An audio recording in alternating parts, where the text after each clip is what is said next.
Ardeep Farazi stole 100,000 customer records from a U.S. company database. He subsequently pulled out personal information for 1,351 government employees and handed this information over to the Islamic State group. On September 23, 2016, the Directory, as he was known, was sentenced to 20 years in prison. This marked the first time a person was convicted on U.S. soil of cyberterrorism. So what is cyberterrorism? In the late 90s, the US Army and the FBI both gave radically different definitions of the term, but by putting them together we see a more formidable answer. The Army defined it as a threat that recognizes no boundaries, requires minimal resources to mount an attack, and leaves no human footprint at ground zero. The FBI listed it as a premeditated, politically motivated attack against information, computer systems, computer programs, and data, resulting in violence against non-combatant targets. 20 years later, and these two definitions combined still give us the best answer as to what cyberterrorism is today. A term that commonly gets confused with cyberterrorism is hacktivism, although these two are quite different. Taking out the hacking portion of both words, we are left with tivism, short for activism, and terrorism. Hacktivism is a peaceful solution to bringing about change. Cyberterrorism is meant to destroy. These terms should not be used interchangeably. Back to the late 90s, the Center for the Study of Terrorism and Irregular Warfare defined three distinct levels of cyber terror capabilities. Most attacks carried out today fall into the first basic level, simple unstructured. These are unskilled hackers who rely on tools from others and are poorly organized. The next two levels, advanced structured and complex coordinated, are the hacker groups you hear about in the news. While less common, these two levels include more organized attacks with custom tools seen in greater numbers as the complexity of skills the hackers possess increases. While the group known as Anonymous is seen as a hacktivist group rather than a cyber terrorist group, they would fall within the complex coordinated level. The main concern experts have with cyberterrorism today is not knowing when or how they will be attacked. Eugene Kaspersky sums it up nicely when he said, "So I am afraid that if we face the cyberterrorism, it will be very unpredictable in a very unpredictable place, but with very visible damage. Unfortunately, there are many possible victims." More recent attacks were carried out using an exploit found by the U.S. National Security Agency in the SMB protocol on Windows operating systems.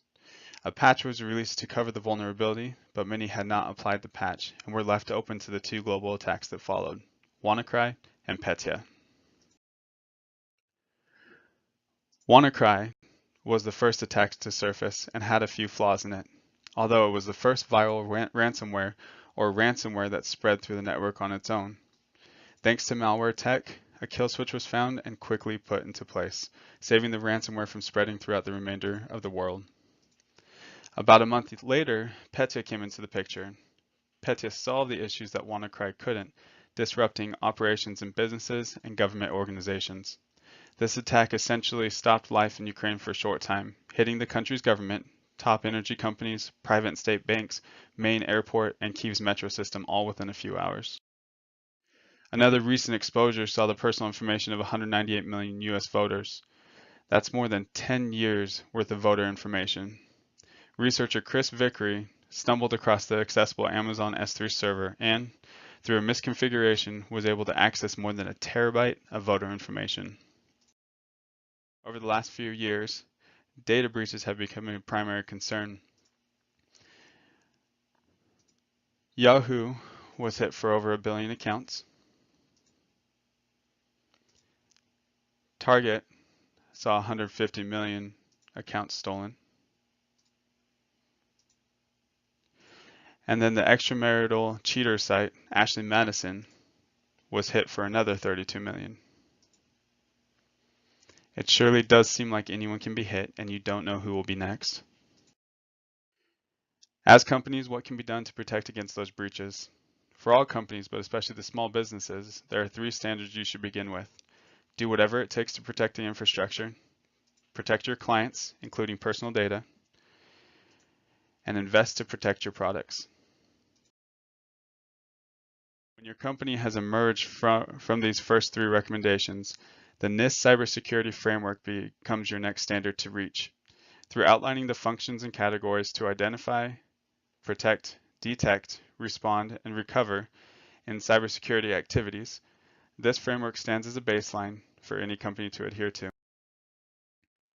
The more rooted technology is in our lives, the greater chance we have of this being used against us. Measures are being taken to prevent this, and we can do our part to help with the process. Gene Turgeon of Avaya positively summed up the future with this image. Imagine an enterprise whose infrastructure is under cyber attack. It's easy to see how an automated business workflow could be triggered as the attack is detected, enabling the system to take the necessary action to either redirect, isolate, quarantine, or even stop the attack, and notify a government security agency to also take action. Let's make the computers do the work for us to protect us against what others may use those same computers to do for them.